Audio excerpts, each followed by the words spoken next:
اعوذ باللہ من الشیطان الرجیم، بسم اللہ الرحمن الرحیم۔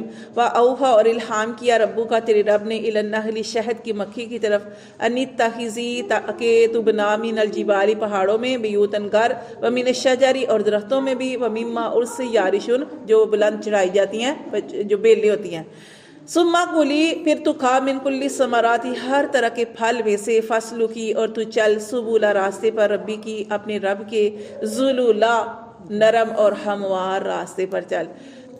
دیکھیں جیسے انسانوں کی حکومت ہوتی ہے نا، ایسے ہی شہد کی مکھیوں کی حکومت ہوتی ہے جو ہمیں نہیں پتا۔ جیسے انسانوں میں وزیر مشیر تعمیر کرنے والے ہوتے ہیں، ایسے ہی ان مکھیوں کے اندر بھی سارے ہوتے ہیں۔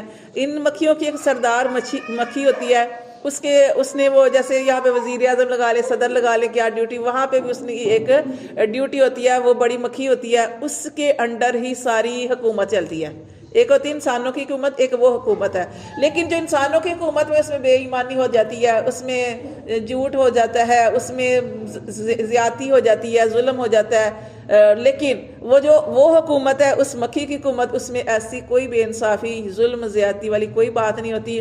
وہ انصاف کے ساتھ حکومت چلاتی ہے، اور اس نے بھی اپنے تعمیر کرنے والی مکھیاں رکھی ہوتی ہیں جو گھر کو تعمیر کرتی ہیں، شہد کی مکھیاں جو اپنا گھر تعمیر کرتی ہیں، اس کے باہر بھی، اور جو شہد کی کچھ مکھیاں جو ہوتی ہیں وہ ان کی ڈیوٹی ہوتی ہے، اس نے رس چوسنا ہے، فلاں فلاں جگہ پہ جانا ہے، ان کا رس چوسنا ہے، اور انہوں نے جو رس جن پھلوں کا رس کہا جاتا ہے انہی کا چوسنا ہے۔ اس کے علاوہ اگر کسی وہ گندی جگہ پہ بیٹھ جاتی ہے، وہ کسی گندی جگہ پہ نہیں بیٹھتی، اگر وہ کسی گندی جگہ پہ بیٹھ جائے تو جو گھر کے باہر مکھی کھڑی ہوتی ہے اس کی اجازت کے بغیر وہ اندر نہیں جا سکتی۔ اس کو پتہ چل جاتا ہے کہ اس نے فلاں کسی غلط جگہ پہ بیٹھی ہے اور غلط کا رس چوسا ہے اور گندی جگہ پہ بیٹھی ہے، تو اس کو اندر آنے کی بجائے وہاں پہ قتل کر دیا جاتا ہے، مار دیا جاتا ہے، اس کو مار ہی دیا جاتا ہے، کیونکہ یہ شہد جو ہے شفا ہے۔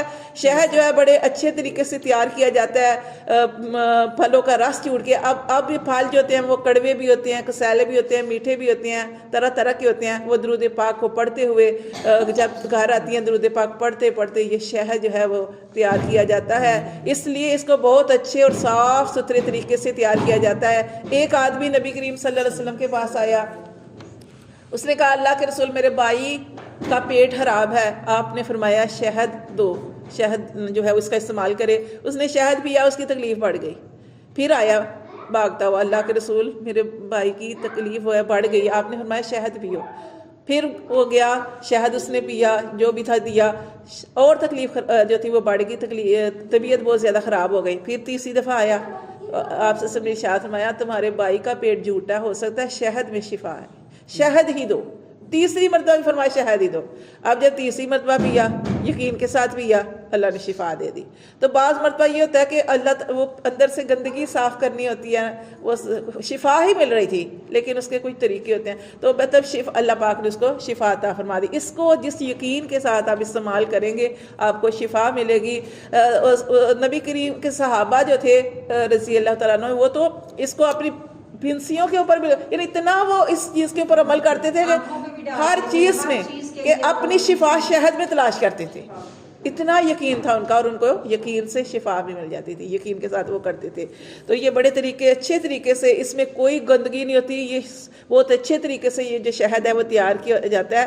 دیکھیے اللہ تبارک و تعالیٰ فرماتے ہیں ہر انسان جو رستہ بھول سکتا ہے لیکن شہد کی مکھی اپنا رستہ نہیں بولتی، ٹھیک ہے۔ یہاں پہ اللہ فرمایا ثم کلی کھا تو من کل ثمراتی ہر طرح کے پھل میں سے رس چوس، فاصلو کی اور تو چل سبولا راستے پر ربی کی اپنے رب کے، ذلولا ہموار راستے پر، یخرج جو نکلتا ہے من بطونہا اس کے پیٹ سے، شراب ایک پینے والی چیز یعنی شہد، مختلف ہیں الوان ان کے رنگ مختلف ہو سکتے ہیں۔ کہ اللہ فرماتے فیہ اس میں شفاء للناس، اس میں شفا ہے لوگوں کے لیے، انا بے شک فی ذالک اس میں لآیات البتہ نشانی ہے، لقوم یتفکرون غور و فکر کرنے والوں کے لیے، کہ کیسے اللہ تبارک و تعالیٰ کیسی ایک حکومت مکھیوں کی بنی ہے اور کیسے شہد تیار ہوتا ہے اور کیسے وہ لوگوں کے لیے شفا ہے۔ اللہ فرماتے اس میں بھی غور و فکر کرو۔ آج سارے سبق کے اندر غور و فکر کی دعوت ہے، پہلے جانوروں کی بات ہوئی ہے، کیسے اللہ تبارک و تعالیٰ تمہیں دودھ عطا فرماتے ہیں۔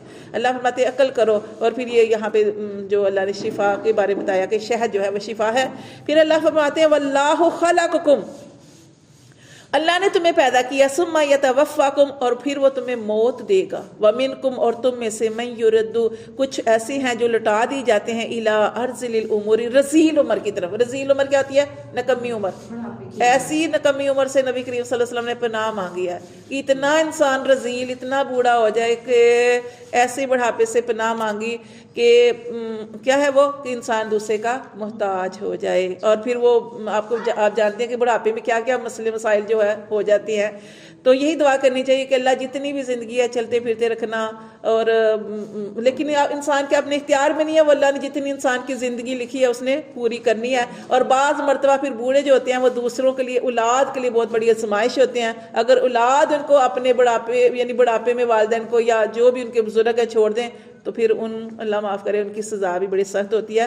کہ یہ اللہ تبارک و تعالیٰ نے جو رشتے بنائے ہیں ان میں یہ ساری چیزیں رکھی ہیں کہ ایک دوسرے کا خیال بھی رکھنا چاہیے. تو یہاں پہ اللہ فرماتے ہیں اللہ نے تمہیں پیدا کیا, اللہ ہی تمہیں موت دے گا. اللہ نے ہی تو اللہ جس کے لیے چاہتا ہے ارادہ کرتا ہے اس کو بڑھاپا دے دیتا ہے. لِكَيْلَا یا علامہ تاکہ وہ نہ جانے بعد علم شیئا جاننے کے بعد کچھ بھی. بڑھاپے میں کیا ہوتا ہے کہ پھر بچوں جیسا انسان ہو جاتا ہے. ٹھیک ہے. ان اللہ بے شک اللہ علیم اللہ خوب جانتا ہے, قدیر اور اللہ قدرتوں